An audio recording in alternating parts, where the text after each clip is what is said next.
အားလုံးပဲမင်္ဂလာပါခင်ဗျကဲဆက်လာပါ16ရက်နေ့အတွက်ကျွန်တော်အမြဲတမ်းတန်ပေးနေတယ်ပေါ့နော်ပေါ့စံလေးကိုမျှဝေပေးမှာဖြစ်ပါတယ်ခင်ဗျဒီတစ်ခါတော့ကျွန်တော်အကုန်လုံးကိုအပြည့်စုံပြပေးမှာဖြစ်ပါတယ်နော်သွေးတွေဝဒနာရှင်ကမိမိပါတာပေါ့နော်ဒီကတ်တဲ့အားသာချက်အားနည်းချက်ပေါ့နော်အဲ့ဒါလေးကိုကိုယ်တိုင်လေ့လာလို့ရအောင်ပေါ့နော်အကုန်လုံးပြပေးမှာဖြစ်ပါတယ်ခင်ဗျနော်ဆိုတော့ခါတိုင်းဆိုလို့ရှိရင်ကျွန်တော်ကတော့ဒီကပေးနေတဲ့နေရာလောက်ပဲကျွန်တော်ပြပေးတာဖြစ်တယ်ဆိုတော့အခုကကြတော့အဲ့လိုမျိုးမဟုတ်ဘူးเนาะဒီစာရွက်တစ်ရွက်လုံးမှာရှိတဲ့ဟာလေးကိုအသေးစိတ်ပြပေးမှာဖြစ်ပါတယ်အဲ့ဒါကနေပြီးတော့လူကြီးမတို့ပတ်စံပေါ့เนาะ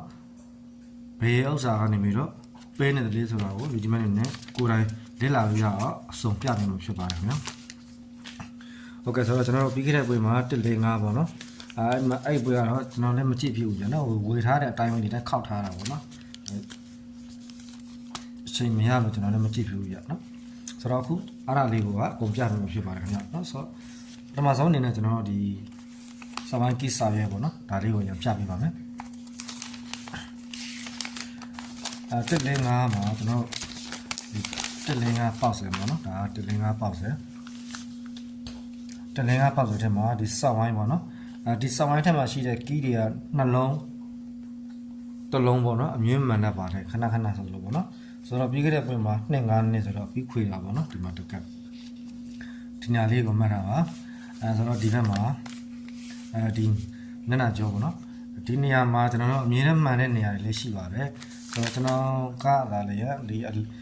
ချိန်မပေးနိုင်တဲ့အတွက်ကြောင့်ပေါ့နော်အလေးထားပြီးတော့မကြည့်ဖြစ်တာဖြစ်ပါတယ်ဆိုတော့ဒီလာမှတ်2026မှာတော့ကျွန်တော်တေချာလေးကို view site ပြီးတော့ကျွန်တော်အချိန်ပေးပြီးတော့ကြည့်မှာဖြစ်ပါတယ်နောက်ပြီးတော့ဒီကျွန်တော်တို့2026မှာကျွန်တော်ထိတ်လေးပိတ်ပေါ့နော်အဲ့တွက်နင်းကိုပုံစံအသစ်နဲ့ချပြီးတော့ကျွန်တော်မျှဝေပြမှာဖြစ်ပါတယ်ခင်ဗျာနော်ဆိုတော့ဒီကတ်ထဲမှာကျွန်တော်တို့အဓိကပေးတဲ့200လေးတွေပေါ့နော်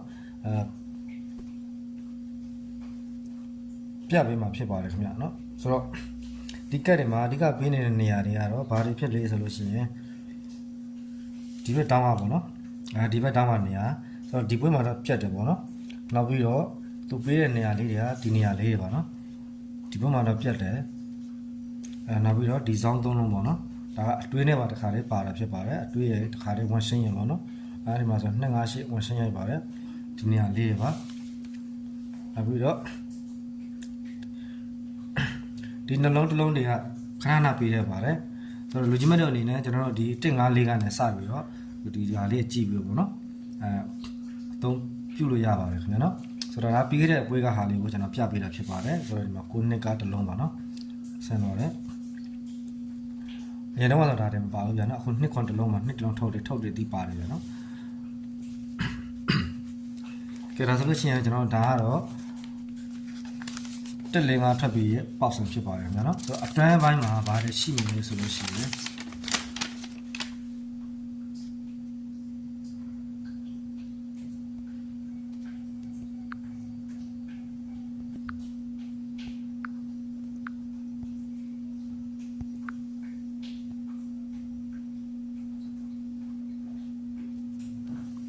ဒီအတွန်းပိုင်းမှာကြာတော့ကျွန်တော်ဒီအောက်နားပါအောင်နော်အဓိကရေးပါတဲ့နေရာကတော့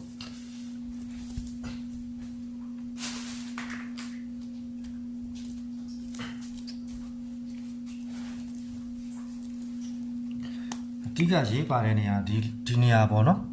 ဒီလေးလုံးဖြစ်ပါတယ်ဒါကတော့အပတ်တိုင်းလို့မှန်တာများပါတယ်ခင်ဗျာနော်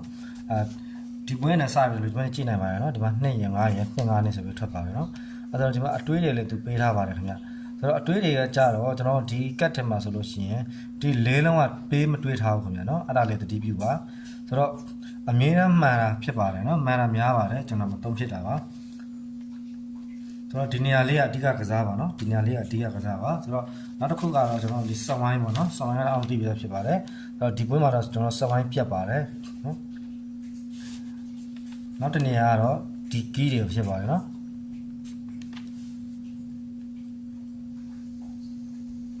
ဆိုတော့အပေါ်ပိုင်းမှာကြာတော့အဲ့လောက်ထိမှန်တာတော့မရှိဘူးခင်ဗျာနော်ဒီအပေါ်ပိုင်းမှာကျွန်တော်ကြည့်ရမယ်နော်ကဲအပေါ်ပိုင်းမှာတော့အဲ့လောက်ထိမှန်တာတော့မရှိဗျာဒါပေမဲ့ကျွန်တော်အကုန်လုံးပြပြရမယ်နော်ဒါကိုယ်တိုင်လေ့လာလို့ရအောင်ပါ အရင်နှစ်တကဆိုလို့ရှိရင်ဒီနေရာလေးတွေပေးရပါတယ်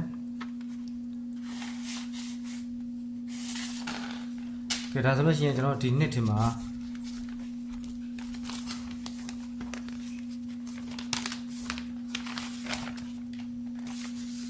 ကဲစာရိုင်းကိစာရပါနော်ဒီနှစ်ထင်မှာ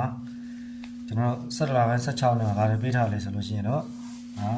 25နှစ်ပေါ့နော်ဒီမှာကျွန်တော်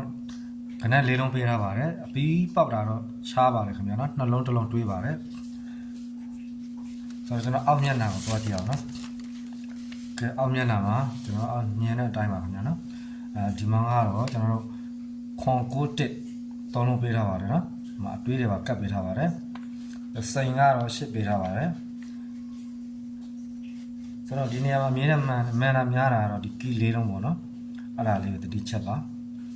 နောက်ချက်ကတော့4 9 8နေပေါ့နော်ဒါတွေကတော့နှလုံးတစ်လုံးပေးရပါတယ်ဒီမှာ835ပါဒါကတော့မှန်တာများပါတယ်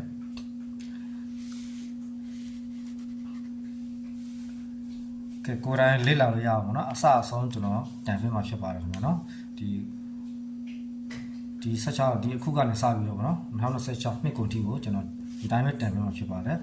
ဒီဂျမင်းကိုယ်တိုင်လေ့လာသုံးသပ်လို့ရအောင်ပါနော်โอเคဆိုတော့ကျွန်တော်တရားလေးကြည့်လိုက်ရအောင်နော်ကဲဟုတ်ပြီအဲ့ဒါဆိုလို့ချင်းကျွန်တော်အတွင်းပိုင်းကိုသွားပါမယ်အတွင်းပိုင်းမှာကျွန်တော်ဒီနေရာမှာတော့နော်ဒီကက်ကိုအဓိကသုံးကြပါနော်9613ဆိုပြီးတော့ခနဲ့၄လုံးရှိပါတယ်တစ်လုံးထိပေးရမှာဖြစ်ပါတယ်ခင်ဗျာနော်ဆိုတော့တစ်လုံးထိတယ်ဆိုလို့ရှိရင်ဒီ၄လုံးကကျွန်တော်တွေးမကစားဘူးဆိုလို့ရှိရင်ဒီမှာပေးထားတဲ့အတွေးတွေကအပြီးပေါက်ဖြစ်ပါတယ်ခင်ဗျာနော်ဒီ၄လုံးမတွေးရင်ဒီမှာပေးထားတဲ့အတွေး6တွေးရှိပါတယ်အဲ့6တွေးကအပြီးပေါက်ပါစာရွက်အဟောင်းတွေကျွန်တော်အရှင်ရလို့ရှိရင်အဟောင်းတွေနဲ့ကျွန်တော်တိုက်ပြီးတော့နော်ပြပေးပါမယ်ခင်ဗျာနော်ပီမိုင်ဆိုတော့အလုပ်ပိတ်တယ်ဗျာနော်ပီမိုင်900ပိတ်တယ်ဆိုအဲ့ကြားထဲမှာကျွန်တော်ပြပေးပါမယ်နော်ဆိုတော့ပီမိုင်ပိတ်တယ်ဆိုတော့ကျွန်တော်တို့ဒီတလာပိုင်း18ရက်နေ့ပေါ့နော်18ရက်နေ့အတွက်မှာအဲ့မရောက်ခင်နေ့မှာကျွန်တော်ဒါလေးနဲ့ပတ်သက်ပြီးတော့ပြပေးပါမယ်ဆိုတော့ဆောင်းပိုင်းတီးကတော့ကျွန်တော်တို့ခုတစ်ပတ်မှာ132ပါနော်ဆောင်းပိုင်းတီးကတော့132ပါဒီပွဲမှာတော့ကျွန်တော်1တလုံးပိုင်ယူထားပါတယ်ခင်ဗျာနော်နောက်မှတက်နေနေပြပါမယ်ဒီအပေါ်ပိုင်းမှာဆက်ကြည့်ရမယ်နော်ဒီမှာငက်လက်ကောင်မှာကြာတော့2ရက်6ရက်ပေးထားပါတယ်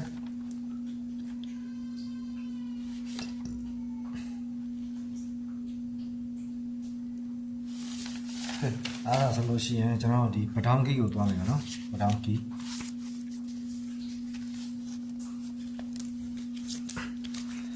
ပထောင်ကီ105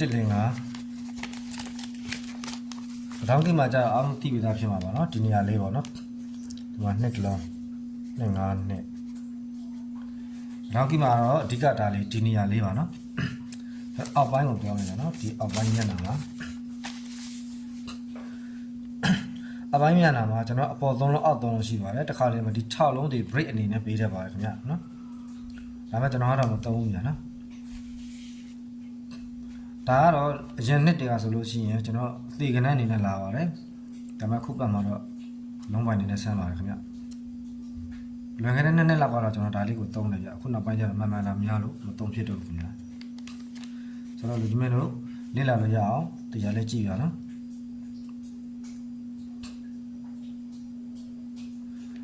ဆိုတော့ဒီကောင်ကကျွန်တော်တို့ break အနေနဲ့ပေးတာများပါတယ်ဆိုတော့အခုပွဲမှာ2-5နှစ်ဆိုတော့ break 9ပေါ့နော်အတိကလည်းအပေါ်အောက်ခွေပါတယ်ကဲကီလာ break လာဆိုတာကျွန်တော်နောက်တစ်ပတ်မှာစောင့်ကြည့်အောင်မယ်နော်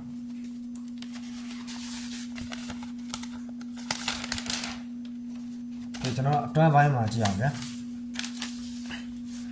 အတွန်းပိုင်းမှာဆိုလို့ရှိရင်တော့ဒီနေရာမှာခဏခဏပေးတဲ့နေရာလေးကတော့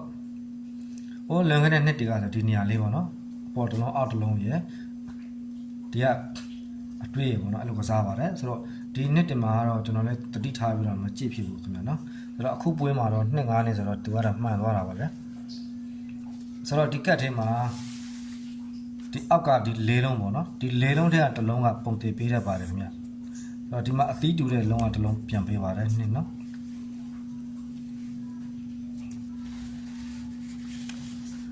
နောက်တနေရာကတော့ပြီးခဲ့တဲ့တစ်ပတ်ကကျွန်တော်ပြပေးလိုက်လာမသိဘူးနော်ဒီနေရာတွေကအပြီးခွေတာနေပါတယ်အခုဒီပွဲမှာတော့9နဲ့ဆိုတော့အပြီးခွေသွားပါတယ်ခင်ဗျာဒါကတော့ကီးပါနော်ဒါပေမဲ့ကီးဆိုရင်9လုံးချက်ဖြစ်တဲ့ခါကျတော့3လုံးမကောင်းဘူးဗျာနော်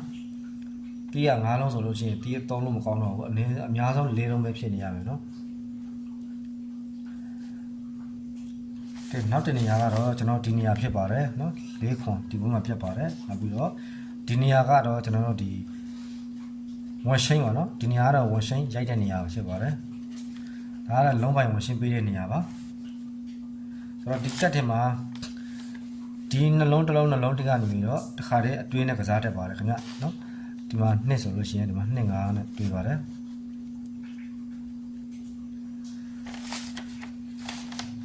ဆိုတော့ကျွန်တော်အရင်နှစ်တွေကကျွန်တော်ငကားတက်ကနန်းဆိုပြီးတော့เนาะအဲ့ဒီနှစ်တွေမှာတလိုင်းနာမည်ကြီးပါတယ်เนาะတော်တော်လေးကိုသုံးကြပါတယ်နောက်ပိုင်းမှာကျွန်တော်ပြတ်တာများတဲ့အတွက်ကြောင့်မသုံးဖြစ်တော့တာပေါ့เนาะဆိုတော့အခုနောက်ပိုင်းမှာမှန်လားမှားလားတော့မသိဘူးခင်ဗျာเนาะအခုဒီပြီးခဲ့တဲ့ပွဲမှာတော့6ဆိုတော့6ကသေကနန်းဖြစ်သွားပါတယ်เนาะဒါပေမဲ့သေလားမသေလားဆိုတော့ကျွန်တော်တို့အသေးကတ်နေတော့မသုံးသေးပါဘူးခင်ဗျာเนาะသူ့ကိုစောင့်ကြည့်ရမှာဖြစ်ပါတယ်နောက်တစ်နေရာကတော့ဒီနေရာလေးဖြစ်ပါတယ်ခင်ဗျာเนาะဒီကတ်မှာဆိုရင်အရင်တုန်းကတော့အလုတ်ပတ်ဟိုဘောနော်လုံးပိုင်နေနဲ့ပေးတဲ့နေရာတွေဖြစ်ပါတယ်နှစ်ကိုတစ်လုံးဆိုလို့ရှိရင်ထုတ်တဲ့ကဏ္ဍဒီနှလုံးထဲကတစ်လုံးဒီလုံးပိုင်နေနဲ့ရှပေးတတ်ပါတယ်ဆိုတော့ဒီပဒေါင်းစာအုပ်မှာကြတော့ကျွန်တော်ဒီစာရွက်မှာကြတော့ဒီနေရာတွေကအဓိကပေးတဲ့နေရာဖြစ်ပါတယ်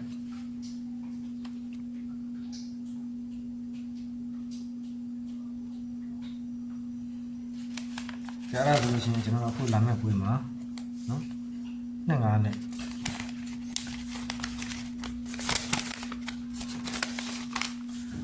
ကဲဖတောင်းမှာကြတော့363ညပေးထားပါတယ်ခင်ဗျာနော်ဒါကတော့ကျွန်တော်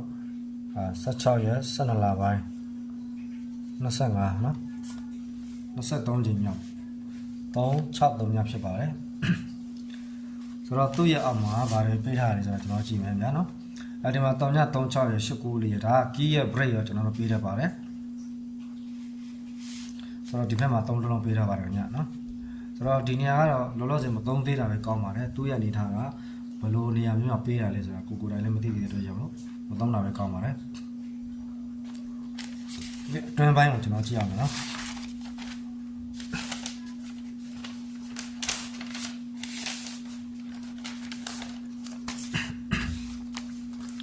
တဲ့အပေါ်ပိုင်းမှာတော့ငကား3ညပေးထားပါတယ်ခင်ဗျာနော်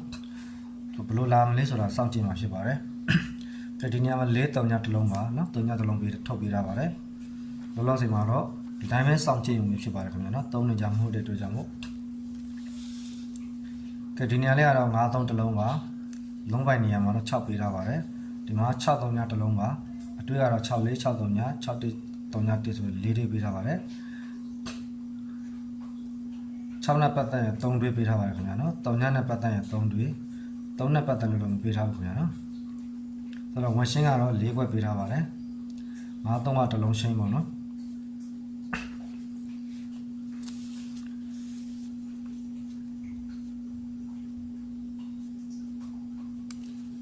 ကျွန်တော် front ပိုင်းကို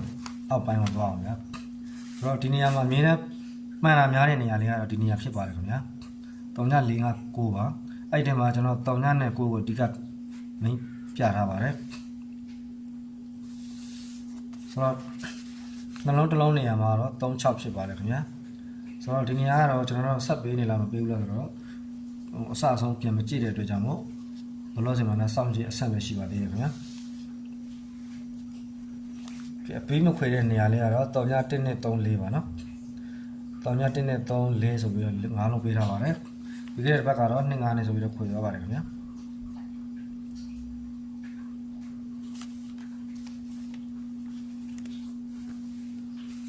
ကိုယ်တိုင်လေ့လာလို့ရအောင်ကျွန်တော်အစဆုံးကိုပြပေးထားပါတယ်ကဲဒါပြီးသွားပြီဆိုလို့ရှိရင်တော့ကျွန်တော်နောက်ထပ်တစ်ခုကတော့ကျွန်တော်လေးလုံးကြီးပေါ့နော်လေးလုံးကြီးကတော့နှစ်ကွန်ပိုင်းလောက်မှာကျွန်တော်ပြတ်တာတွေ့နေရပါတယ်ဒီလေးလုံးကြီးစာပြတ်မှာဆိုလို့ရှိရင်လူကြီးမဲတို့မသိတဲ့နေရာလေးတစ်နေရာရှိပါတယ်ဒီလက်ဝါးပေါ့နော်ဒီလက်မှာပါတဲ့ကီးကတော့ကျွန်တော်တို့ခဏခဏမှန်ပါတယ်ခင်ဗျာနှလုံးတစ်လုံးပေါ့နော်3 9ဆိုတော့ပြီးခဲ့တဲ့ပွဲမှာတော့ပြတ်တယ်ပေါ့နော်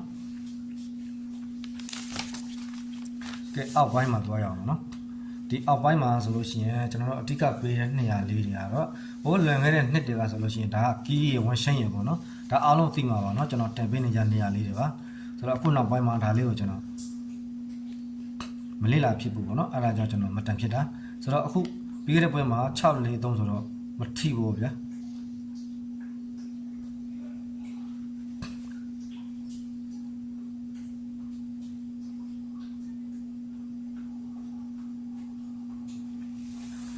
ဒီအောက်ပိုင်းမှာဆိုလို့ရှိရင်ပေးတဲ့နေရာလေးတစ်ခုကတော့ဒီနေရာလေးကပေးတတ်ပါတယ်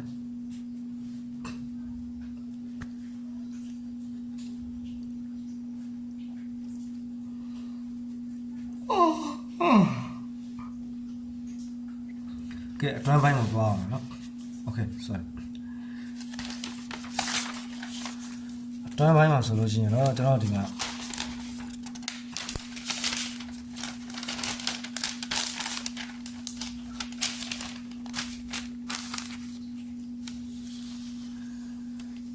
ပြီးခဲ့တဲ့ပွဲမှာ8349ကိုပါပြတ်ပါတယ်เนาะထပ်တာ25နဲ့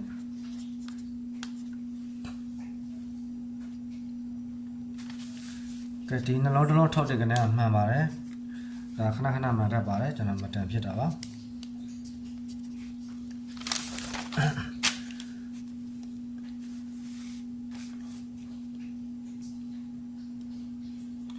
ကဲဒီနေရာမှာကျွန်တော်ဒီအောက်ပိုင်းမှာဆိုလို့ရှိရင်အဓိကပေးတဲ့နေရာလေးတစ်ခုကတော့ဒီနေရာလေးဖြစ်ပါတယ်ခင်ဗျဒါအားလုံးဟိုကျွန်တော်ရဲ့ light တွေကိုကြည့်ခုတယ်လို့ပြောလို့ရှိရင်အရင်နှစ်တွေကပေါ့နော်23 24ဒီမှာကြည့်ခုတယ်လို့သိမှာပါနော်ဒီနေရာလေးကကျွန်တော်ခဏခဏတန်ပေးပါတယ်အဲ့မှာဆိုလို့ရှိရင်ကျွန်တော်2.6ပေါ့နော်ဒီမှာ2တလုံးဝင်ပါတယ်ဒီနေရာပေးတတ်ပါတယ်ခင်ဗျာနော်ဒီနေရာကတော့ခဏခဏမှန်ပါတယ်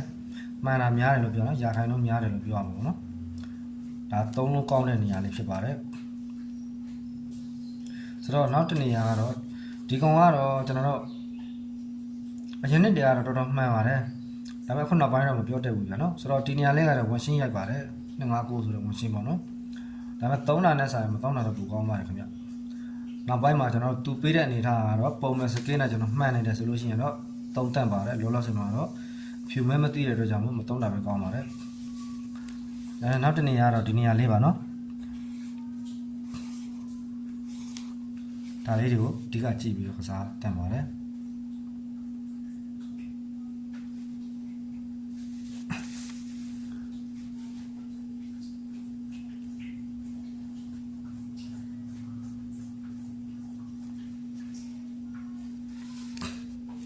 ကဲဝန်ရှင်းရတဲ့နေရာလေးပါနော်ဒီနေရာဝန်ရှင်းရတဲ့နေရာလေးပါဟိုလွန်ခဲ့တဲ့နှစ်တကဆိုတစ်နှစ်ကိုဝန်ရှင်းက15ကျင်းလောက်ကိုရိုက်ပါတယ်နောက်ပြီးတော့အပီး3ကျင်းလောက်ကိုချပါတယ်ဒီနေ့ထင်မှာတော့ကျွန်တော်လည်းမကြည့်ဘူးပဲနော်ကဲဆိုတော့ဒီအခုလာမဲ့ပွဲမှာဘာတွေဖြစ်မလဲစောင့်ကြည့်ရအောင်နော်ကဲ17လပိုင်း16အဆို17လပိုင်း16ရက်နေ့အတွက်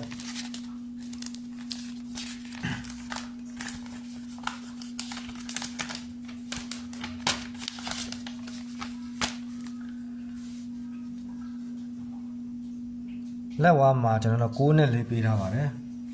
နော်6လေးပေးထားပါတယ်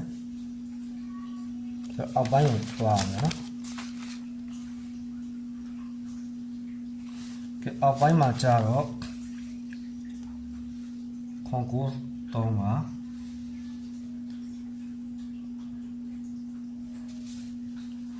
ကဲကိုယ်တိုင်လေ့လာလို့ရအောင်တခြားလေးကြည့်ထားပါနော်ဒီမှာတော့856ပေးထားပါတယ်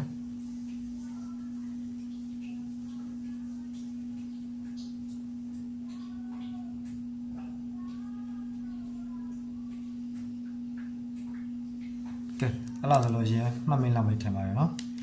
ဆိုတော့ကျွန်တော်အတွင်းပိုင်းကိုသွားအောင်ဗျာ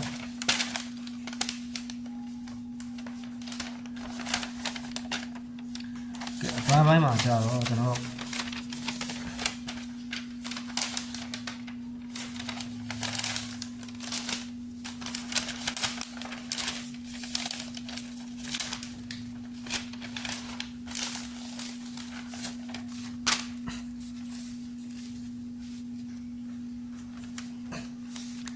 ဒီနေရာလေးကတော့953ညဆိုပြီးတော့သုံးလုံးပေးထားပါတယ်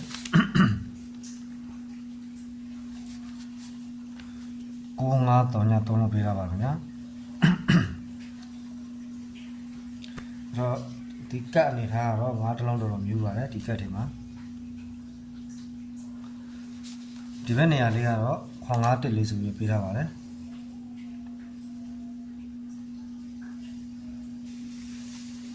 ကဲဝန်ချင်းပေးတဲ့နေရာကတော့8ကိုတစ်လုံး938 8ခွန်639 193ညဆိုပြီးတော့၄ခွက်ပေးထားပါတယ်ဒီ၄ခွက်ကတော့ဝန်ချင်းကစားပါတယ်ခင်ဗျာကဲကတ်အကုန်လုံးမြင်ရအောင်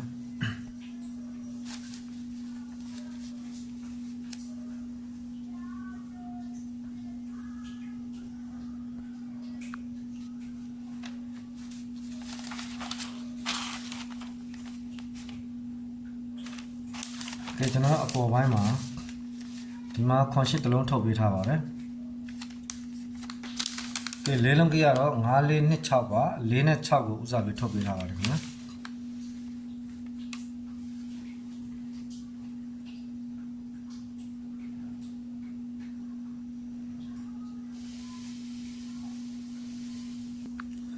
ကဲဒီကတော့ကျွန်တော်စာအုပ်ကိုတွားအောင်နော်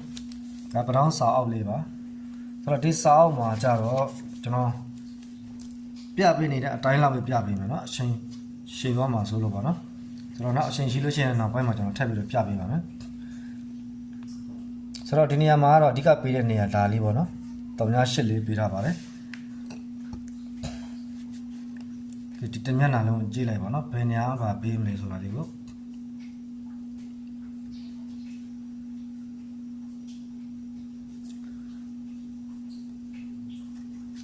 ဆိုတော့ဒီနေရာမှာဒီနှလုံးကတော့တစ်လားမှာတစ်လားစာပေါ့နော်ပထမအချိန်မှာမဝင်လို့ရှိရင်ဒုတိယအချိန်မှာဝန်ချင်းအတိနဲ့ဝန်ချင်းဝင်ပါတယ်ခင်ဗျာဆိုတော့ဟိုအရင်နှစ်တကတော့ဒီနေရာတော်တော်လေးမှန်ပါတယ်တစ်လားကိုတစ်ချိန်ပေါ့နော်ဝန်ချင်းရအတိရပေါ့နော်ဆိုတော့ဒီနှစ်ထင်မှာတော့ကျွန်တော်လည်းတတိမထားဘူးဗျ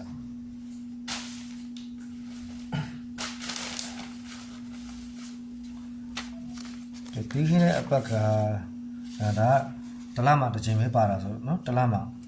ဒါနှစ်ခုပေါင်းမှတလားတာဆိုတော့ပြီးခဲ့တဲ့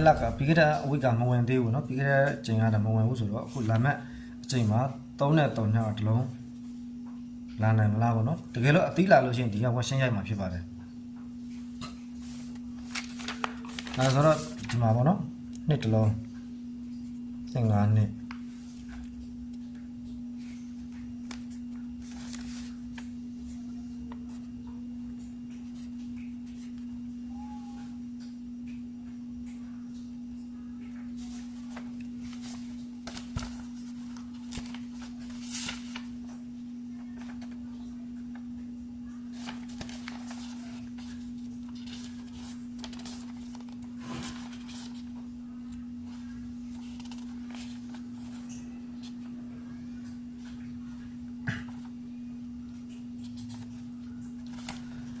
ဒီစာအုပ်မှာ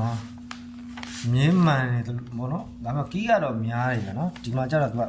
9လုံးပေးထားတယ်ဆိုတော့ကီးများတယ်ပေါ့အဲကြောင့်ကျွန်တော်မသုံးဖြစ်တာပါဒီကောင်ကတော့အမြဲတမ်းတစ်လုံးသုံးဖို့နှလုံးထိပါတယ်ခါကြလာပြီးလက်ထွက်ပါတယ်ခဏ9လုံးဆိုတော့ကီးအနေနဲ့မသုံးတာပါဒါပေမဲ့အပေါ်အခါကျတော့ကျွန်တော်4လုံးပေးပါတယ်ဒီအပေါ်အခါကျတော့4လုံးပါ4လုံးကတော့ကျွန်တော်တို့တစ်လုံးစီပုံမှန်ပါပါတယ်အထူးသဖြင့်အပေါ်နဲ့အောက်တိုက်ဆိုင်တဲ့ကဏ္ဍဒီအတွေးဝင်ပါတယ်ဝင်ရှင်းရပါတယ်ဆိုတော့နောက်မှပဲဒါလေးတွေကိုကျွန်တော်ပြန်စုပြီးတော့လေ့လာလို့ရအောင်เนาะပြန်ပြပေးပါမယ်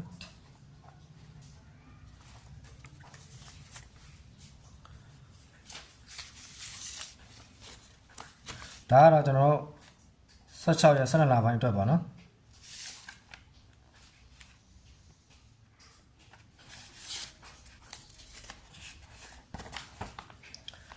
ခုဒီမှာကျတော့2693ညပါ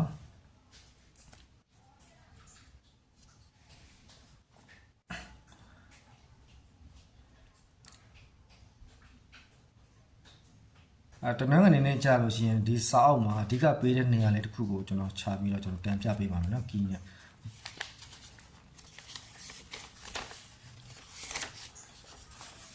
ဒီနေရာလေးကတော့ကျွန်တော်ပြီးခဲ့တဲ့ဘက်မှာပြတ်ပါတယ်အခုပွေးမှာတော့3459ပါ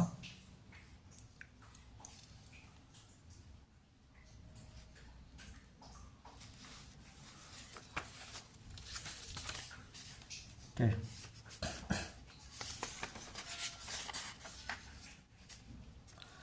ဒီစာအောက်မှာဆိုလို့ရှိရင်တော့ဒီလေးလုံးပေါ့နော်ဒီကီးလေးလုံးကတော့မှန်တာများပါလေခင်ဗျာနော်ကျွန်တော်မသုံးတာပါမှန်တာများပါတယ်ပြီးတဲ့ပွဲမှာဆိုလို့ရှိရင်9ပေါ့နော်နောက်ပြီးတော့ဒီနေရာလေးပါနှလုံးတစ်လုံးပြီးတဲ့နေရာလေးပါ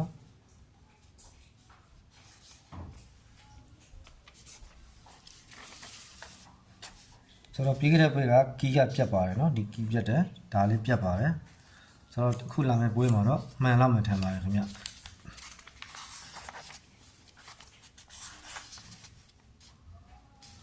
ဟိုအရင်နှစ်တွေကဆိုလို့ရှိရင်ဒီနေရာလေးကတော့ကျွန်တော်ဝန်ရှင်းရကီးရပေးတယ်ပါတယ်အခုဒီပွဲမှာတော့9တလုံးပေးတော့ပါတယ်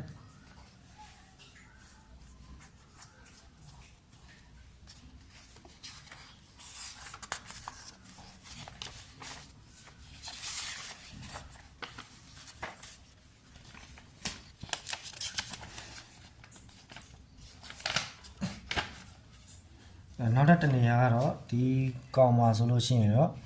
ဒီဘက်ကနှလုံးရဒီဘက်ကနှလုံးရပေါ့နော်သူကဒီမှာကီး9လုံးဒီမှာကီး9လုံးတစ်ခါကြလို့ရှိရင်ကီးကအသီးတူတွေပါတယ်ပေါ့နော်ဆိုတော့အဓိကတော့ကျွန်တော်ဒီမှာထုတ်ထားတဲ့အသီး၄လုံးရှိပါတယ်ဒီ၄လုံးထက်ကတစ်လုံးဒီပုံမှန်ဆိုသလိုမျိုးပါပါတယ်ခင်ဗျ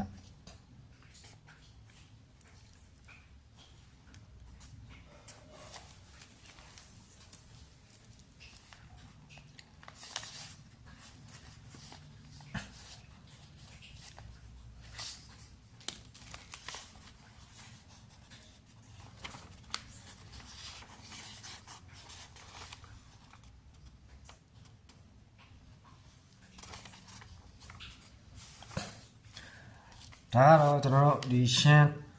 ထီပေါ့နော်အောက်တိုင်းနှလုံးထီဖြစ်ပါတယ်ဒီကောင်ကတော့အပူကလွဲမှန်တတ်ပါတယ်မှာအကွက်များတယ်ပေါ့နော်โอเคအဲ့ဒါဆိုလို့ရှိရင်ကျွန်တော်ဒီလာမယ့်အပတ်မှာ9359ဆိုပြီးတော့၄လုံးပေးထားပါတယ်ခင်ဗျာဒီမှာကတော့6နဲ့1ကိုပေးထားပါတယ်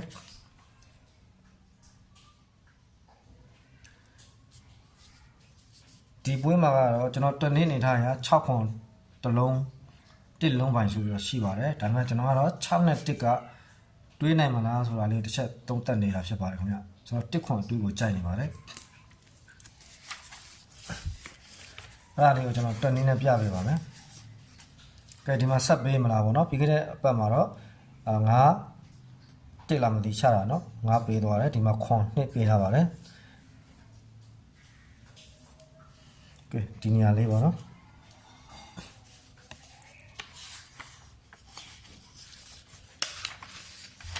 ကဲအစောပြပေးထားတဲ့နေရာမှာခွန်ရ9ရ2ရ6ရဆိုပြီးတော့၄လုံးပေးထားပါတယ်ခင်ဗျာ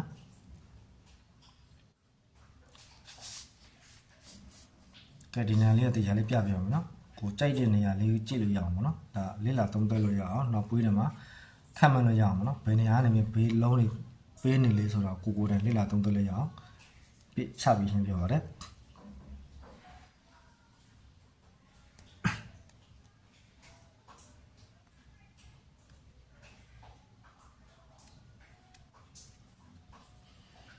ကဲဆိုတော့ကျွန်တော်ဒီနေ့ကတော့ဒီလောက်ပါပဲเนาะဆိုတော့ကတ်တွေကတော့ဒီလောက်ပါပဲဆိုတော့နောက်နေ့မှာပဲကျွန်တော်တနည်းကီးတနည်းနဲ့လုံးဝတနည်းကိုမျှဝေပေးပါရခင်ဗျာ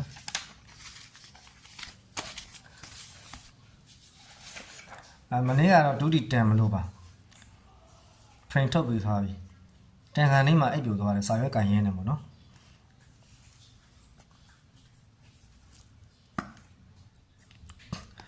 ဆိုတော့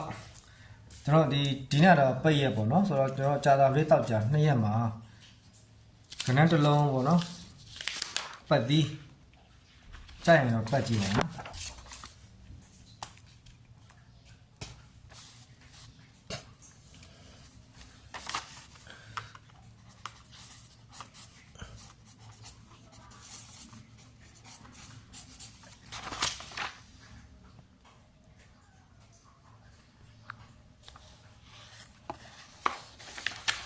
ကြံ၄ချိန်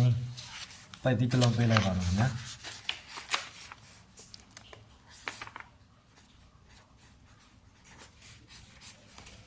ဆိုတော့ဒီနေ့10ရက်ဆိုတော့17ရက်ကနေပြီးတော့12ရက်ပေါ့နော်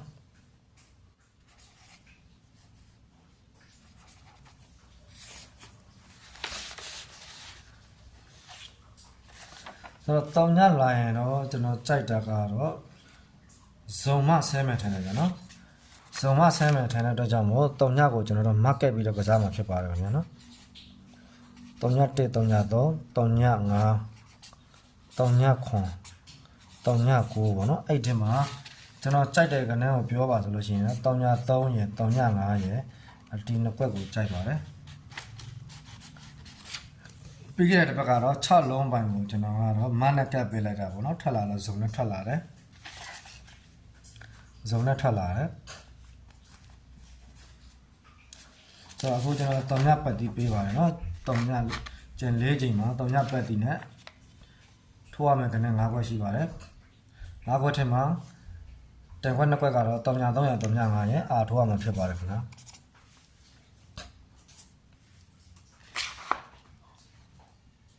ကဲအားလုံးပဲကန်ကောင်းကြပါစေဗျာဒီတစ်ပတ်3ရက်ကတော့ဂတိမတည်တယ်လို့ဖြစ်သွားပါတယ်3ရက်စလုံးကျွန်တော်အိတ်နေတာလေမနေ့ကတော့တန်မလဲလောက်တာမိတူတွေကတော့ဆွဲပြီးသွားပြီနော်တန်ခါလေးမှာခဏကကိုလိုချင်တဲ့ point ကိုတစ်လုံးပဲရတယ်နောက်တစ်လုံးကလိုက်ရှာရင်အိတ်ယူသွားတာ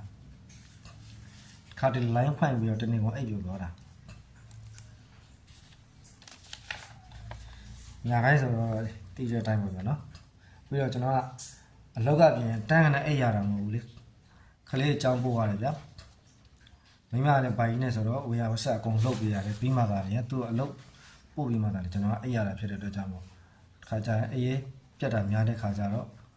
မတန်ဖြစ်တာလေဖြစ်တတ်ပါတယ်ဒါကြောင့်တော့နားလည်ပြကြပါတော့တက်တဲ့သမားတော့ကျွန်တော်အကောင်းဆုံးရှာပြီးတော့တက်တဲ့သမားတော့ line ပေါ်မှာ 3D တော်၎င်း 2D တော်၎င်းအကောင်းဆုံးရှာပြီးတော့တန်ပေးပါမယ်ဗျာအားလုံးကိုကျေးဇူးတင်ပါတယ်ဆက်လက်ပြီးတော့အားပေးကြပါအောင်လို့